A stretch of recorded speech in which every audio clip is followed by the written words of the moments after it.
আসসালামু আলাইকুম। আমাদের রাস্তার পাশে প্রায় সময় বৈদ্যুতিক লাইন, গ্যাসের লাইন বা পানির লাইন নেওয়ার জন্য বিভিন্ন গর্ত করা হয়।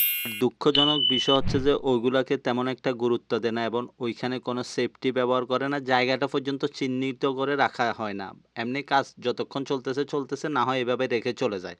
আর ওইসব ছোটখাটো গাফিলতির জন্য অনেক সময় অনেক বড় দুর্ঘটনা হয়ে যায়। মাশাআল্লাহ সৌদি আরবে এইসব বিষয়গুলোকে খুবই গুরুত্ব দেয়। এখানে দেখেন মোটামুটি ১ কিলোমিটার এখানে মানে অনেকগুলা লাইট। এরপরে লেট দেওয়া আছে। রাস্তাটা মানে এমনভাবে সেফটি করছে ২ লেন কিন্তু এখনো বাকি আছে। রাস্তাটা এমনিতেই ২ লাইনের। জাস্ট রাস্তার পাশেই কাজটা চলতেছে। তারপরেও কত নিরাপত্তা। কাজ হয়ে গেলে যে পাথরগুলা নিয়ে যাবে তা কিন্তু না। কাজ শেষ করার পরে রাস্তাটা পুরাপুরি ঢালাই দিয়ে আগের মতো করে তারপরে পাথরগুলা নেওয়া হয়। এই কাজগুলার ম্যানেজমেন্ট কিন্তু মানুষই করতেছে। পার্থক্যটা হচ্ছে যে কেউ করে নিজের পকেট ভরার জন্য আর কেউ করে নিজের দেশের জন্য।